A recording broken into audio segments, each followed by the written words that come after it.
Okay. Let's see, the paper? It's that thing on the podium. This? Green arrow on it. Okay, great.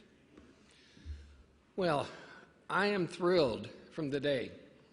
Fascinated by what people have said, educated, happy to meet many of you that have had a chance.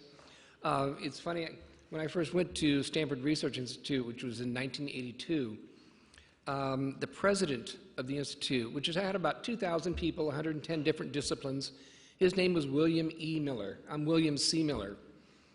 And I was amazed, I didn't know that at first, but I was amazed at how quickly my phone calls got returned when I was trying to call someone within the institute. Like within 10 minutes, they were getting back to me, till I realized the problem. One time he said to me at a little gathering, he says, you know, maybe I should be called William the Elder, and you should be called William the Younger.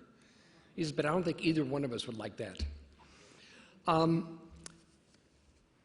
Mid-1990s, Charles Schwab and company asked me to come in and do some consulting with them because they realized that over the years from the 1970s to the mid-1990s, all of the innovations that drove their growth had come from about a half a dozen people. And they said, there's no way we can stay up to the speed of the market by having a half a dozen people be our quote-unquote innovators. We have to spread this out. And it became more of a question of how do you get more and more people included in that. And that is really what value-centered innovation is about, is how do you build the capability to innovate every person, every job, every day. Beyond just product development, beyond just process improvement, beyond just business model innovation, whatever the person's job is, how do we do that? How do we build that capability? And the importance of that just was resonated recently by a report from the Great Places to Work Institute. They had asked people among 800 companies, of course, on the Great Places to Work, only the employees evaluate the company. And it's not about perks, Friday afternoon beers, it's about trust, credibility, fairness, camaraderie, and meaningful pride in your work. That's what they're measuring with Great Place to Work, those kinds of values. And they asked people in the assessments, do you have the opportunity for meaningful innovation in your day-to-day work? And they had 800 companies where they had all the financials, and they segmented by quartiles. And they looked at what was the year-over-year revenue growth of those companies. In the bottom quartile is 4.7%. Next quartile up is about 6 or 7%. Third quartile, is second to the top in other words, was about 10 or 11%. The top quartile was 26%. So the linkage between having that kind of quality of values and giving people throughout the whole organization the opportunity to innovate was extremely powerful in terms of performance. And that's where I think as we look here, we're looking at how do we include more and more people in the discussion throughout the whole organization. Now, what I'm here to really talk about today is about not just AI, because we've all heard and we've read a lot about how AI is going to be a driver for all sorts of change. But the question is, what is the driver for AI? What are those conditions separate from AI itself within which it will grow or not grow, or it'll morph in one way or the other? Because we can't necessarily trust all the things we put up here if those are more like a trend or a forecast, if that's our best guess.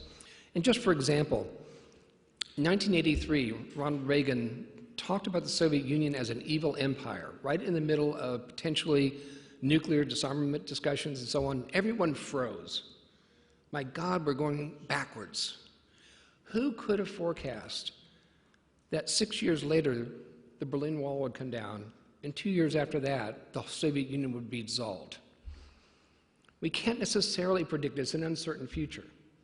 So with AI, one of the questions is, for that, if we look at forecast planning, that we're going to give our best estimate of what the future is going to look like, it's kind of like betting on whether or not we're right. If you look at scenario-based planning, which I first got acquainted with at SRI, You're looking across multiple stories of the future and trying to position yourself across the uncertainty without picking what's the right deal. And so a scenario, as I'm going to use it, is a story of the conditions in which you or your competitors would equally compete. And a strategy is your game plan for operating within that story. And so it's highly inclusive, it produces more comprehensive and innovative strategies, and it does guide you forward. Now, one more way of distinguishing it is between strategic road mapping, which is where, here's where we are today, here's our destination of where we want to be, here's our vision 5 years in the future. We have a map, we have a forecast of what we think those conditions are going to be, and we have strong controls to make sure we stay on the road. Scenario positioning, or strategic positioning, instead defines a direction, not a destination, because it's going to be a learning process, because that future is unknown, but you're going to have to navigate yourself through that uncertainty. That's what we're going to be talking about today. And there'll be a point where I finish my presentation, and at your tables, I'm going to give you different stories to work on to see what you would do within those stories. That's where we're going. So Peter Schwartz is one of the godfathers of the scenario planning movement. He started this back at SRI in the 70s. He headed up Royal at Shell in the early 80s. He went on to the Global Business Network. He's now Senior Vice President at Salesforce. And he says this, he says, scenario planning is not a tool for making decisions or predictions. The future remains as unpredictable as ever. Rather, it's a tool for better decision making. The test of this good scenario is not how well it predicts anything. Instead, it's how well it guides us in our decision making and how well it opens up a different conversation. So you'll notice with the stories I give you, we're not trying to pick which one is right. That's not the point. So the whole process starts with what's the core decision, because the scenarios you build are different depending on whether you're talking about how to survive as an automobile manufacturer or a parts manufacturer for automobiles in the age of electrical cars. That has one set of scenarios. This one is different. So a decision that I'd like us to focus on would be something like, what aspects or applications of artificial intelligence should we invest in and be positioned for over the next 16 years? I'm going to look at 2035. And to increase our chances of being the disruptor instead of the disrupted.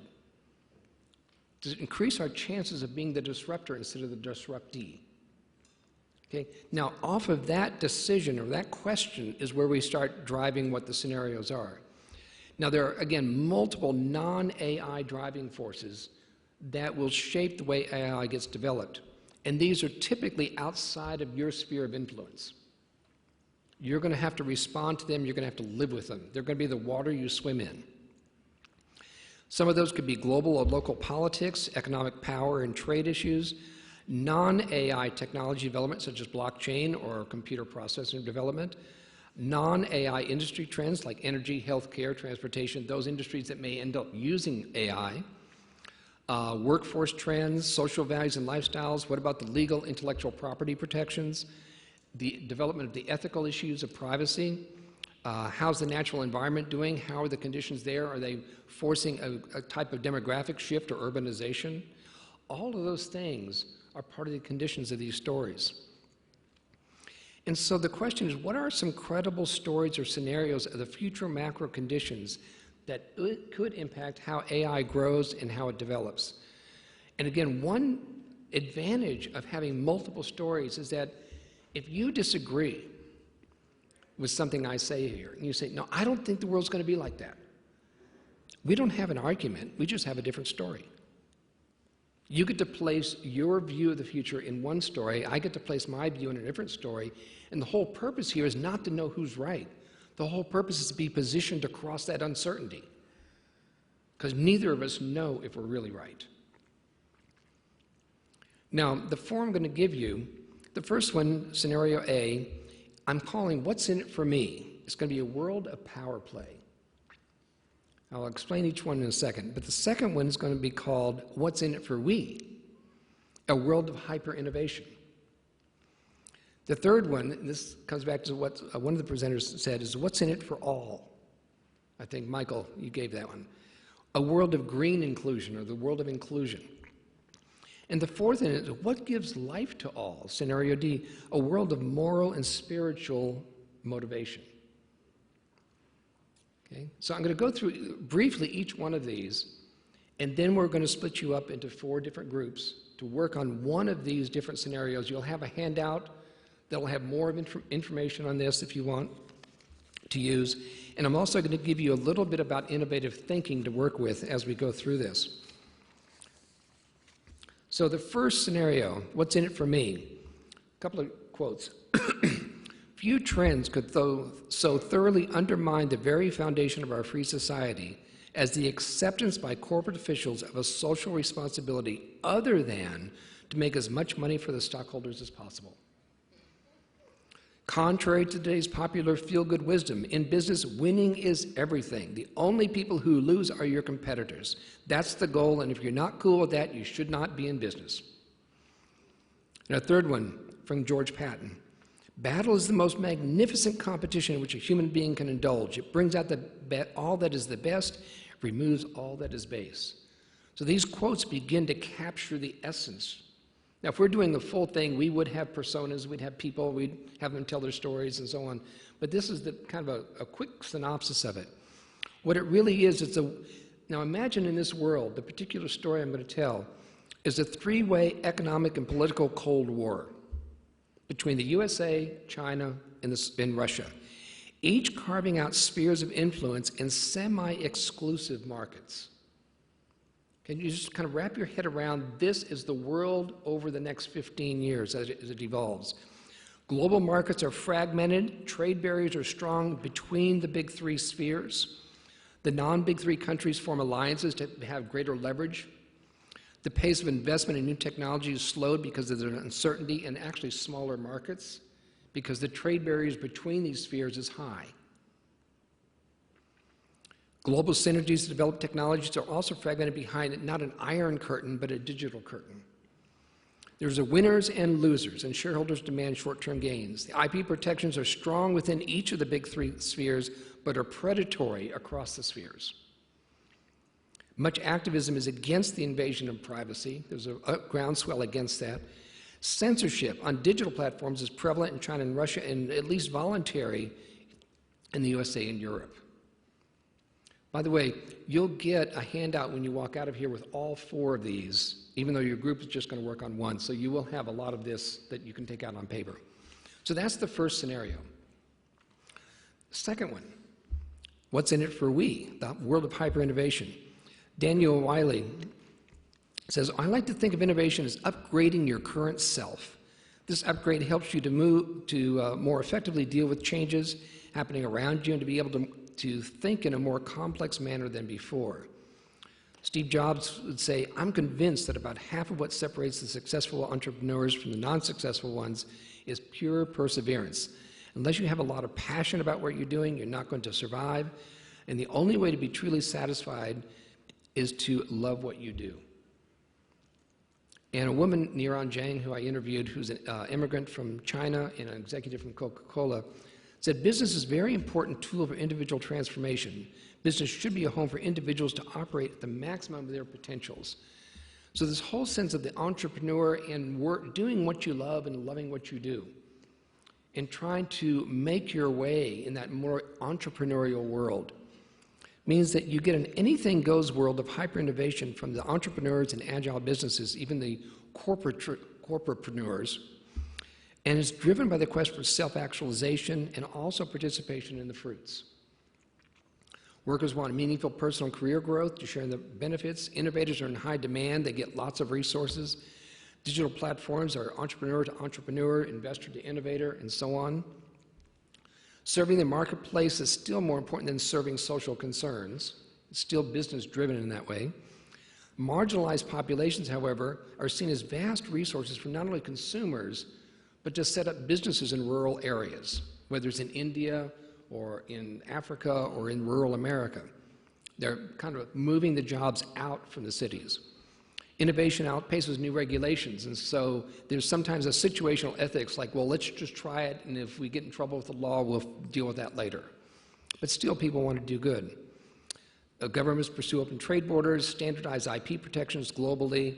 there's still citizen pressure for secure online voting because they want to participate more in governance as well. So that would be a whole different world than the first one we painted. Well, how would AI develop, or how would you strategize AI in that kind of a world? That'll be the question. Now, a third one, I had a wonderful conversation with Edgar Mitchell, who was Apollo 14, one of the few people who actually walked on the moon. But he said the transformative experience for him was on the way back, when they had already done their work and they could kind of relax. He said the powerful experience of seeing Earth against the background of the cosmos had a very profound effect, an overwhelming sense of being connected to all things, an enormous sense of responsibility that goes with the power of creativity. He said seeing the Earth floating in the blackness of space. And we see this mirrored in corporations such as Unilever. Our distinct purpose is to make sustainable living commonplace. This is off their website. Our vision is a new way of doing business, one that delivers growth by serving society and the planet. Our sustainable living plan is our way of mapping out exactly how we can use our scale to create a better world by focusing on three key areas: improving health and well-being, reducing our environmental impact, and enhancing livelihoods. Responsible business makes for good business.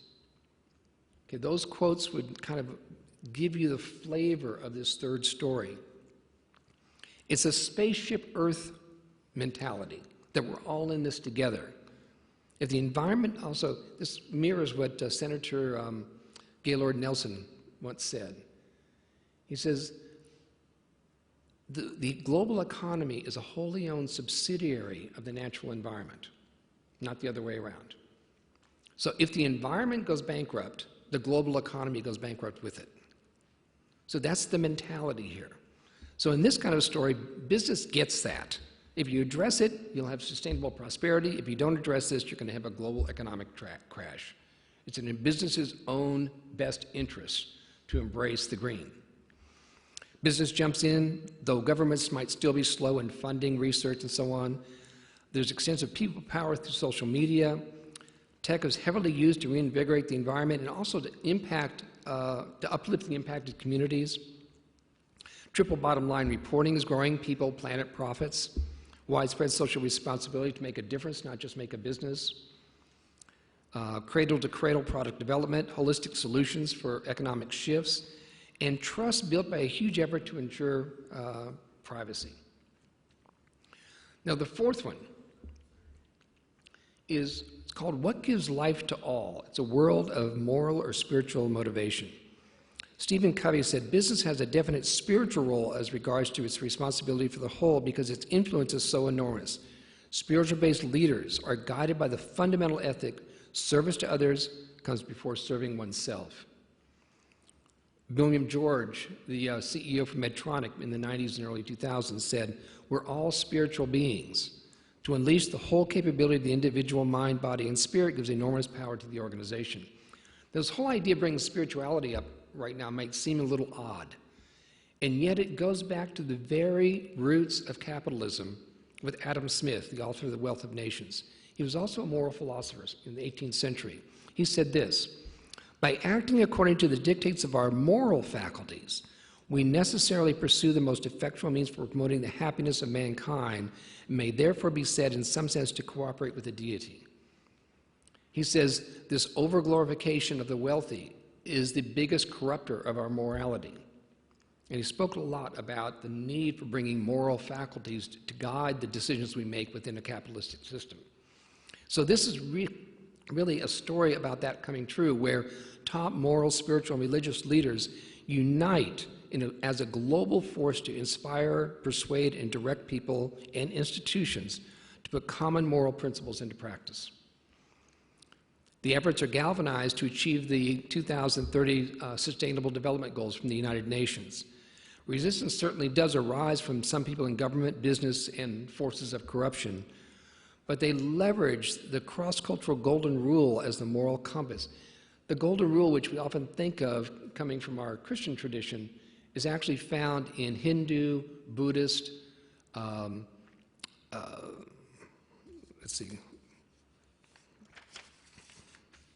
Buddhist, Christian, Confucian, Islamic, Judaic, all the literature has basically the golden rule and is a way to galvanize and bring those forces together. Public-private partnerships actually thrive and bring forth better results based on the high morality and good character. Corporations then leverage those public-private partnerships. IP protection for privacy is grown, and freedom is coupled with responsibility to do no harm as an inseparable twin. So that really talks about it. Now, the whole goal with 4 different stories like that is to develop a strategy for each separate story. Later on, you start to look at some commonalities, which I'll talk about later, or at the very, very end, about how do you then take those 4 different strategies and create a positioning strategy out of that. This exercise we're about to get into will start that process. You have the materials you can take away to finish this process on your own, and all the materials for that. But this is the time to kind of practice that. The one thing I'm going to give you is some work that we've done around innovative thinking, which is that there's 4 different ways of thinking about AI here. One is to look for what's the ideal solution, it's visioning. Modifying would say, how do we build upon what we've been doing? Exploring says, what can we just discover if we just go in a certain direction? And experimenting is, how do we bring things together in combinations? Just as we saw earlier from one of the speakers who brought together, I think from Cisco, business models, technology, and markets. What if we combine those in a new way? And so on what you see when you get your packet is to look at this in terms of what are the ideal capabilities you could build for AI, what could build upon the current approaches to AI, what could be a game-changing development of AI, and finally, what combinations could further development of AI. So with that, do you want to go ahead and hand out the materials?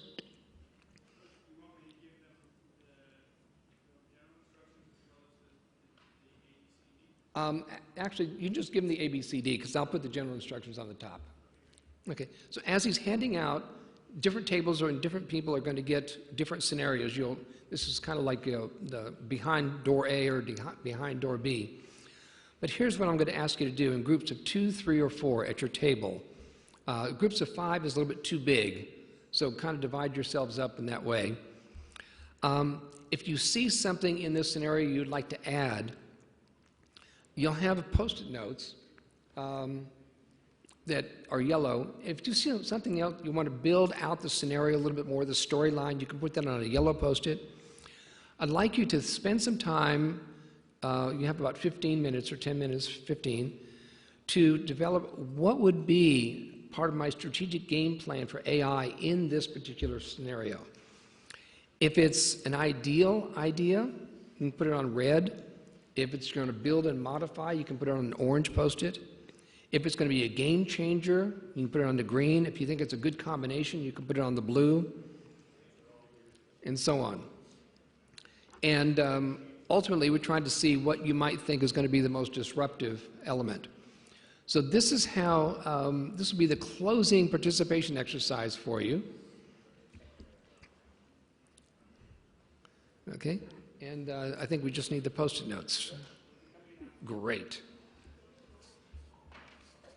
Does everybody have a good sense of what we're doing? Any questions? Okay, so work in groups of 2 or 3, 4 maximum, just so that you have more time to really put your heads together and think about this.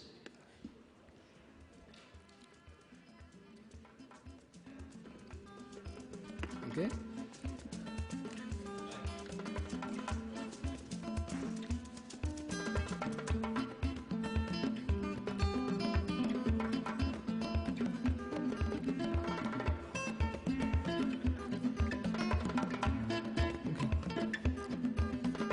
I'll be walking around just to see if anybody has any questions or if you need a little extra stimulation here.